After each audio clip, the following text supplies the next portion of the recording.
안녕하세요. 안녕하세요. 아니, 김혜재 연구원님 저희가 구면인데 좀 간단하게 소개 좀 부탁드리겠습니다. 예, 안녕하세요. 저는 KT에서 자금과 IR을 맡고 있는 지승훈입니다. 안녕하세요. 와. 네, 그렇다면 상무님, 저희 2분기 실적 업데이트 좀 부탁드리겠습니다. 이 KT의 성과 위주로 좀 자세하게 알려주세요. 연결 매출 기준으로 전년도 대비 한 2.6%입니다. 저희가 그 6.2조 매출했으니까 한 2.6% 이제 성장을 했는데 그거보다는 영업이익이 전년도 대비 38.5%니까 큽니다. 이제 연결 안에는 저희 이제 KT 본체라고 하는 이제 KT 개별의 실적이 있는데 4.47조. 요게 작년 대비 한 3.2% 성장을 했고요. 영업이익은 비슷합니다. 38.1%니까 잘 나왔죠. 돌이켜 보면은 저희가 그 구현모 대표님이 이제 작년에 저희 회사의 대표님 맡으시면서 그 여러 가지 경영 전략 중에 이제 디지코라고 하는 전략이 있습니다. 그동안에 통신 사업이 위주였다면 지금은 그 디지털 플랫폼 기반의 그 회사의 변화를 위해서 많이 노력을 했는데 이런 것들이 지금 잘 워킹을 하고 있는 것 같고요. 그 결과들이 이제 하나씩 나타나고 있는 것 같습니다. 그렇다면 연구원님, 이 KT가 타사와에 비교했을 때 이 실적의 개선 포인트가 있을 것 같은데 그거에 대해서 설명해 알겠습니다. 주시죠. 3사랑 비교를 해서 말씀을 드리면 영업이익 기준으로 2분기에 KT가 39% 전년 대비 성장을 했고 SK텔레콤과 LG유플러스는 각각 11%, 12% 성장을 했습니다. 자, 저는 또 작년 실적을 좀 의미 있게 보고 있는데요. 작년에 별도 기준 단기순이익이 55% 개선됐는데 별도 기준 단기순이익이 중요한 이유가 뒤에서 말씀드릴 배당에 연계되기 때문입니다. 그래서 저희가 제일 주주님들이 제일 궁금해하시는 굉장히 중요한 포인트죠. 사실 13년부터 19년까지 지난 7년 동안은 명확한 배당 정책을 제시하지 않다가 작년부터 이렇게 개선된 실적을 바탕으로 20년, 21년, 22년 3년 동안의 배당 정책을 제시를 했습니다. 단기순이익 50%를 배당을 한다라는 정책을 제시하셨고요. 배당 정책 하에서 실적이 개선되고 있기 때문에 배당금은 당연히 꾸준히 증가하게 됩니다. 자, 그러면 이렇게 실적이 개선되고 있는 포인트가 뭘까? 너무 궁금해요. 궁금하죠. 일단 가장 매출 규모가 큰 부분이 무선 쪽입니다. 무선은 지금은 5G 시대잖아요. 상용화 2년차가 됐습니다. KT는 보급률 35%예요. 5G 보급률이 시장 평균 33%보다 높습니다. 무선 점유율보다 5G 점유율이 조금 더 높습니다. 특히 5G가 상용화된 게 2019년 4월 달인데 그달 스코어는 점유율 38.5%로 업계 1위를 달성했습니다. 그러니까 초기에 우량한 가입자를 많이 확보를 한 거죠. 그러다 보니까 우리가 무선 ARPU라고 얘기합니다. 가입자당 매출인데 가입자당 매출이 3, 4주 가장 높습니다. 자, 이 ARPU를 좀 말씀을 드려야 되는데 2019년부터 KT가 가장 높은 ARPU를 달성을 했고 19년 4분기부터는 3, 4주에 가장 먼저 턴어라운드를 해서 올라가고 있습니다. 무선 쪽에서 성과를 내고 있는 게 실적 개선의 가장 중요한 포인트고요. 무선뿐만 아니라 IPTV 인터넷 가입자 1위, IDC 보급률 확보한 시설 1위, 그 다음에 배당 수익률도 1위. 이렇게 다양한 투자 포인트가 뭐 뒤에서 다시 한번 말씀드리겠지만 그런 포인트를 가지고 있습니다. 디지코 KT 요즘 얘기가 많이 나오고 있는데 사실 이거에 대해서 좀 간단하게 좀 얘기 좀 해주세요. 어떤 건가요? 작년에 저희가 이제 디지코라는 용어를 쓰면서 회사가 변화를 하기 위한 이제 노력을 시작을 했고 이제 그 디지코를 좀 풀어서 얘기하면은 네트워크 위에 여러 가지의 그 계위가 이렇게 층층이 쌓여 있는 하나의 큰 플랫폼이라고 보시는 게 맞습니다. 예를 들어서 물리적인 회선에 옛날에는 음성을 전달을 했으면 지금은 거기에 디지털화되어 있는 데이터를 전달하고 데이터를 전달하기 위해서 좀 더 편안한 시설을 만들고 그 편안한 시설 위에서 음성을 분석을 해서 또 다른 또 이 정보를 또 창출해낸다든가 그거를 우리는 이제 디지털 플랫폼이라고 이야기를 하고 이 디지털 플랫폼을 전문적으로 운영하고 이걸 가지고 서비스를 국민 여러분들께 드리고 또 기업분들에게는 이걸로 또 다른 생산성을 창출할 수 있게 하기 때문에 그걸 저희는 디지털 플랫폼 컴퍼니다라고 해서 디지코라고 하는 이름을 이제 쓰기 시작한 겁니다. 디지털 플랫폼 컴퍼니. 그렇죠. 이거의 줄임말이라는 말씀이시죠. 그렇죠. 사실은 그걸 조금 열어보면은 그 물리적인 네트워크 위에 논리적인 생각을 할 수 있는 여러 가지 기능들이 있는데 그거는 저희를 크게 세 가지로 얘기합니다. 이제 ABC라고 표현을 하는데 A는 이제 우리가 요새 얘기 많이 하는 인공지능 AI가 되겠죠. 그 다음에 이제 B는 그 많은 데이터들이 막 움직이면서 이것들이 이제 어떤 특정한 패턴을 이루게 되는데 이런 네. 것들을 가지고 AI라고 하는 도구를 사용해서 생각하고 따져보고 분류하고 또 특성들을 찾아내는 빅데이터 작업을 합니다. 그 다음에 이것들이 고객 사용하시는 바로 앞에, 그러니까 멀리 있는 게 아니고 내 주변에서 사용하는데 불편함이 없고 네. 누구든지 언제나 그 서비스를 쓸 수 있게끔 하는 클라우드가 지금 굉장히 중요합니다. 그래서 그 ABC의 클라우드라고 하는 세 가지를 네트워크 위에 플랫폼 위에 장착을 하면 네. 이 전체가 하나의 큰 플랫폼이 된다고 하는 것이 바로 저희가 얘기하는 디지털 근간이에요. 그래서 이제 ABC라고 표현하는 플랫폼 위에 네. 저희 삶이 지금 잘 돌아가고 있다고 보시면 되죠. 이 디지털 전환을 한 이 KT 같은 경우 이 통신 경쟁사 또는 다른 기타 플랫폼과 같은 회사들보다 조금 더 우위에 있는 이유가 뭘까요, 연구원님? 일단 KT의 인프라가 방대하다라는 점이 가장 중요하고요. 저희 KT 지난번 편, 네. 그래서 제가 그 네트워크 구조 좀 설명을 드렸었는데 네. 그때 말씀드렸던 게 우리가 통신하면은 무선 얘기를 많이 하는데 사실 그 근간 다 유선이거든요. 그렇죠. 유선이라고 한다면 장비가 있고 실제 선이 있습니다. 그리고 그거를 구축할 장소가 필요한 거고요. 용산 전화국을 IDC로 탈바꿈시킨 것처럼 그런 인프라들이 KT에 가장 많습니다. KT는 유선 전화 사업으로 시작을 했는데 네. 유선 전화라고 하는 거는 수많은 사람들한테 짧은 시간 동안에 짧은 경로로 선을 전달해 줘야 되는 거기 때문에 유동인구가 많은 지역에 전화국을 설립을 전화국이. 했었고 그렇죠. 그리고 거기를 중심으로 상업시설, 주거시설이 발달하게 된 거야. 맞아요. 그래서 지금도 KT가 보유하고 있는 인프라는 굉장히 좋은 위치에 있습니다. 그게 이제 첫 번째 이유라면 두 번째는 지난 10년간 KT가 수많은 회사에 투자를 했습니다. 네. 다양한 자회사들 인수하고 지분 투자를 했었는데 통신과 직접적인 관련이 없다 하더라도 미래를 위해서 투자를 해놨었고 자, 지금은 통신이라는 산업이 그냥 선 연결해서 통화만 하는 게 아니라 그렇죠. 모든 산업의 근간이 되는 시대가 됐습니다. 그러다 보니까 이제 그때 투자했던 결실이 네. 나타나고 있어서 지금 다양한 산업에 네. 응용할 수 있는 그래서 인프라를 바탕으로 음. 다양한 산업에 연결할 수 있는 그런 기반이 마련되어 있다. 그게 타 회사들 대비 경쟁력이라고 보시면 될 것 같습니다. KT가 이 콘텐츠 회사도 설립을 했습니다. 스튜디오 진이라고 또 콘텐츠 회사가 설립이 됐는데 어떤 회사인지 궁금하거든요. 스튜디오 지니는 이제 컨텐츠를 만드는 회사로 이제 시작을 했고 뭐 역할은 이제 말씀을 드릴 텐데 우리가 그 전에 왜 느닷없이 컨텐츠 회사냐 이런 말씀을 하시는 분들이 많습니다. 근데 저희 KT의 그 미디어라고 하는 방송 서비스 가입자분들, 고객분들의 숫자가 어느덧 1,300만 가입자입니다. 1,300만을 우리가 이렇게 계산을 해보면 한 전체 우리나라에서 TV를 보시는 분의 한 30% 정도가 해당이 그럼요. 됩니다. 근데 그분들에게 사실은 저희가 컨텐츠를 제공하는 거는 상대적으로 약했죠. 그러니까 타사 아니면 다른 컨텐츠만 이렇게 전달을 해드렸는데 이게 이제 앞으로는 그 좋은 컨텐츠를 잘 전달할 수 있는 전략이 만약에 좀 타사 대비 떨어지면은 이 시장에서는 많이 도태될 수밖에 없습니다. 왜 그러냐 하면 잘 생각해 보시면 우리가 뭐 넷플릭스나 요새 또 막 얘기 많이 하는 뭐 디즈니라든가 네. 이런 것들이 보면은 굉장히 좋은 컨텐츠를 갖고 있는데 그분들의 가장 큰 문제는 뭐냐면 가입자한테 전달하는 방법이에요. 결국엔 가입자에게 어떤 방법으로 무엇을 전달하느냐가 굉장히 중요한데 컨텐츠 하시는 분들은 무엇만 있고 저희는 어떻게가 있으니 이 어떻게에 무엇을 잘 전달할 수 있는 그 양질의 서비스가 같이 전달이 되면 고객의 가치는 굉장히 늘어날 것이다. 그래서 컨텐츠를 전문으로 하는 그 스튜디오 지니를 이제 저희가 전문 법인으로 설립을 했습니다. 이제 스튜디오 지니는 그 저희 그룹사의 전체 미디어를 이제 이렇게 크게 그 컨텐츠를 만들어서 이제 네. 운영하고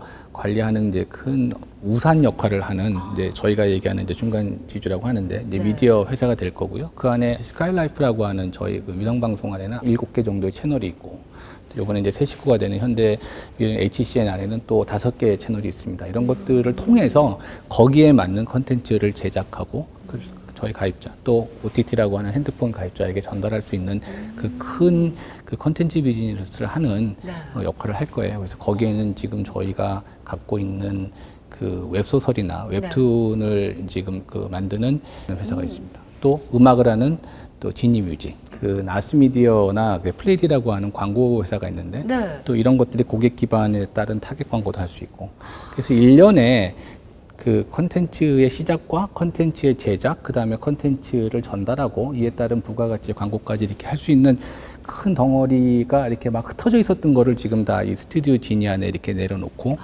전체적으로 효율적으로 관리할 수 있게끔 그렇게 가는 것이 스튜디오 지니의 그 설립 목적이고 네. 이제 올 하반기부터 본격적으로 들어갈 걸로 그렇게 생각이 듭니다. 그렇군요. 그렇다면 다음 주제로 제가 궁금했던 게 이 요즘 K뱅크 주변에 쓰시는 분들 굉장히 많이 늘어나고 있거든요.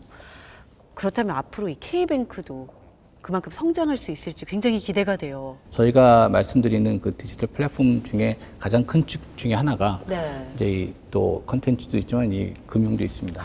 그거를 위해서 K뱅크가 국내에서는 1호 인터넷 은행이에요. 저희 그룹사 중에 BC카드가 있습니다. 그룹사가 지난 그 7월 달에 그 K뱅크 일대 주주가 돼서 이제는 그 지배 구조가 이제 완성이 됐고요. 금융 전문님께서 저희 이제 행장님으로 오시면서 여러 가지 노력을 한 끝에 네. 지금 수신고가 이제 뭐 한 11조가 좀 넘어섰던 거니까 정말 빨리 성장을 하고 있습니다. 지난 그 네. 2분기에 실적 발표할 때 저희가 K뱅크가 이제 시작한 이래 처음으로 이제 흑자 경영을 이제 이뤘다는 말씀을 했고요. 그다음에 이제 이게 뭐 그냥 요새 인터넷 은행이랑 기존 은행이랑 뭐가 뭐 틀리지 않나 이렇게 얘기하지만 사실은 기존 은행은 기존 방법에서 한 가지 더 저 핸드폰으로 쓸 수 있게 돼 있는 것을 이제 이뤄내고 있다면 저희는 시작 자체가 가상의 공간 안에서 이제 은행업을 쓰겠다 보니까 여기에 오신 분들은 단순하게 그냥 금융 서비스가 필요하기보다는 은행, 보험, 증권 뭐 이런 여러 가지 그 자산에 대해서 금융 자산에 대해서 관심이 많으신 분들이 이제 이걸 쓰시는 거고 한꺼번에 할 수 있으니까 그래서 이게 이제 정말 말 그대로 금융 플랫폼이 되는 겁니다. 그러면서는 지금 굉장히 빨리 성장하고 있죠. 그래서 저희가 2022년에 이제 그 B 포인트를 넘기고 2023년에 이제 IPO를 지금 목표를 하고 있는데 아마 뭐 순조롭게 갈 수 있을 것 같고 또 내부에서도 굉장히 많이 노력하고 있습니다. 그렇군요. 그렇다면 K뱅크가 이 IPO도 성공적으로 하게 되고 이렇게 좀 승승장구하게 되면 KT 입장에서도 좋은지 아니면 뭐 기업 가치나 이 주가에도 반영이 되는지도 궁금하거든요. 일단 K뱅크가 KT 지분법으로 반영되는 거기 때문에 네. K뱅크 실적이 KT 실적 지금 연동되는 건 아니에요. 하지만 우리가 기업 가치를 평가할 때는 보유하고 있는 지분의 가치가 커졌을 경우, 좀 의미 있게 커졌을 경우에는 그 지분 가치만큼을 기업 가치 산정하는데 좀 반영이 보태줍니다. 되는군요. 예를 들어서 20조 원에 상장한다. 그러면은 KT 실질 지분이 24%이기 때문에 약 5조 원 정도의 밸류를 KT 시가총액에 반영해 줄 수 있다라는 거죠. 그렇다면 여기서 좀 중요한 질문을 좀 드리겠습니다. 우리 주주분들이 가장 지금 기다리셨던 시간인데요. 네. 제가 대신 질문 드리도록 하겠습니다. KT가 사실 이 배당주로 잘 알려져 있습니다. 이 배당 기대감이 굉장히 높거든요. 네. 먼저 이제 이 애널리스트 입장으로서 배당 얼마 보시는지 배당 얼마 보십니까? 눈치가 살짝 보이네요. 현재 공식적인 정책은 네. 20년부터 3년 동안 네. 중기 배당 정책이 네. 일회성을 제외한 단기순이익에 별도 기준 단기순이익 50%를 배당을 지급한다라는 거고요. 이걸 계산을 해보면 올해 주당 배당금은 1,700원 정도 예상을 하고 있습니다. 그럼 이제 작년 대비 네. 350원, 약 26% 증가한 수준이고요. 내년도 실적을 이제 제가 예측을 좀 해보면 네. 내년은 주당 배당금이 2,000원까지 올라갈 거로 예상을 하고 있습니다. 자, 2,000원이라는 숫자는 상당히 의미가 있는데 네. KT가 민영화되면서 2003년부터 유지했던 배당 정책이 있어요. 그게 뭐죠? 주당 배당금 2,000원 또는 배당성의 50% 이상을 지급을 한다라는 정책을 2003년부터 12년까지 유지를 했습니다. 네. 그 이후 좀 일부 일시적으로 수익성이 안 좋아지면서 배당 정책이 좀 유지가 안 됐다가 네. 20년부터 성향 50%를 제시를 했는데 금액 기준 2,000원을 내년 도달한다면 네. 민영 KT가 출범했었던 초기의 배당으로 다시 돌아가게 되는 거죠. 상당히 의미가 있는 숫자입니다. 예, 사실 지금 2020년 저점 대비 통신주가 굉장히 많이 올랐습니다, 연구원님. 이 현재 상태도 밸류에이션 좀 싸다고 보시나요? 일단 올해 주가를 말씀드리면은 연초 대비 25% 통신업체 상승을 했고요. 네. 코스피가 9% 상승이니까 코스피 대비 크게 업하고 네. 있습니다. 자, KT는 연초 대비 35% 상승을 했습니다. 코스피 대비 4배인 거죠. 통신업종이 지금 주가가 좋은 이유는 네. 2017년도에 선택 약정 할인율 상향이라 그래서 이제 무선 쪽 수익이 감소하는 그런 이벤트가 있었습니다. 그로 인해서 2019년까지 3년 동안 통신업종 이익이 좀 감소해 왔고요. 네. 그다음에 19년에 5G 상용화 시작을 했는데 초기에는 마케팅 경쟁이 좀 있었습니다. 하지만 이제 19년 말로 갈수록 마케팅 경쟁은 잠잠해졌고 또 5G가 시작이 되면 투자를 해야 되는 거잖아요. 그렇죠. 투자하게 되면 당연히 감가상각비가 증가할 수밖에 없는데 하필 LTE 초기에 집중적으로 투자했던 감가상각이 끝나는 시점에 5G 투자가 들어가서 네. 감가상각에 대한 부담도 생각보다 크지 않았습니다. 아. 그래서 20년도에 네. 3년 만에 삼성보다 이익이 다시 반등하는 구간에 진입을 했고 올해는 앞서 1분기, 2분기 실적 말씀드린 것처럼 실적이 네. 더 개선돼서 올라가고 있습니다. 그리고 개선된 실적을 바탕으로 배당을 상향하고 하고 있습니다. 3사 모두. 근데 KT가 지금 이익 성장률이 가장 높고 가장 가파르죠. 배당도 현재 주가 아까 말씀드릴 때 35% 상승했다 말씀드렸는데 네. 그래도 여전히 배당 수준이 가장 높습니다. 예상하는 제 기준으로는 네. 배당 성향을 감안했을 때 올해 이제 1,700원이라고 말씀드렸는데 현재 주가 대비 5% 정도 수익률이니까 3사 중에 가장 높습니다. 그래서 업종에 대한 분위기도 좋고 네. KT는 이익 개선, 높은 배당 감안하게 되면은 주가 상승 여력 충분히 있습니다. 그렇다면 상무님께 마지막으로 좀 하고 싶은 이야기가 있으시다면 이 KT 어필 시간 한번 드리도록 하겠습니다. 크게 3가지가 저희가 작년부터 많이 바뀐 것 같습니다. 디지코, 아까 말씀드렸던. 그거 참 처음에는 굉장히 먼 길이고 큰 산을 넘어야 된다고 생각했는데 어느덧 우리가 다 지금 이걸 느끼고 있을 만큼 빠르지만 잘 온 것 같습니다. 이게 아까 말씀하셨듯이 이제 KT는 그 배당에 대한 그 특성이 있는 주식이라고 말씀하셨는데 저희는 내부적으로 이제 그런 얘기합니다. 그 성장형 안정주 이런 얘기 많이 하는데 이제 디지코라고 하는 최근에의 이 사회의 변화 이런 것들을 잘 소화해 가면서 빨리 성장하고 있는 그래서 배당이라는 걸로 그 이익에 대한 리턴을 확보하실 수 있지만 그 주식의 가치 자체도 계속 성장하는 이 2가지를 저희가 그렇게 해서 이제 말씀드리는 거고 그 근간에는 이제 디지코의 변화가 있습니다. 2번째는 주주 환원 정책인데요. 저희 부현모 대표님이 작년부터 일성으로 말씀하시는 게 그 주주에 대한 이 환원 정책 내지는 주주 이제 가치 제고에 대해서 굉장히 많은 강조를 하십니다. 그래서 저희가 작년 같은 경우에는 3천억 자사주를 또 매입도 했고 그 다음에 중장기 배당 정책 아까 말씀드린 것도 이제 명쾌하게 말씀을 드려서 투자하시는 분들에게 이제 판단하실 수 있고 또 미래를 예측할 수 있는 그런 방법을 이제 말씀드렸고 마지막으로는 이제 시장과의 소통인데요. 그동안에 저희 회사의 대부분의 주주분들이 이제 기관 투자자분들이시고 외국인 분들이시기 때문에 그쪽에 집중해서 IR을 했다면 작년부터는 저희 회사 내에 개인 주주분들이 굉장히 많이 이제 넣으셨습니다. 그래서 개인 투자자분들에게 어떻게 좋은 정보를 어떻게 잘 전달할까 그런 고민을 참 많이 했고 그래서 여러 가지를 많이 이제 시도했죠. 각 증권사의 PB센터를 통해서 정기적으로 회사에 대한 설명을 했고 또 오늘처럼 이렇게 기회가 되면 또 이 매체를 통해서 전달도 하고자 하는 게 크게 이제 바뀐 3가지인 것 같아요. 제가 IR 이제 하고 있는 이제 담당자 입장에서는 앞으로 이러한 정보는 어떤 방법을 통해서라도 꾸준히 말씀을 드리고 꾸준히 이 정보가 전달돼서 판단하시고 또 다른 또 이 가치를 보시는 입장에서는 불편하지 않도록 하기 위해서 최대한 노력하는 거. 이게 저희가 올해, 내년 한번 열심히 한번 해보도록 하겠습니다. 사실 이거 올해 내년뿐만 아니라 계속 해야 되는 일이죠. 네. 오늘 김혜재 연구원님과 또 특별히 KT 지승은 상무님과 함께 또 이야기 나눠봤는데요. 다음 주에도 또 알찬 정보로 여러분들 찾아뵙도록 하겠습니다. 한 주에 하나씩 종목에 대해 알아보는 종목 탐구 생활 아쉽지만 다음 주에 인사드리도록 할게요. 그럼 여러분 안녕. 안녕. 구독과 좋아요 감사합니다. 사랑합니다.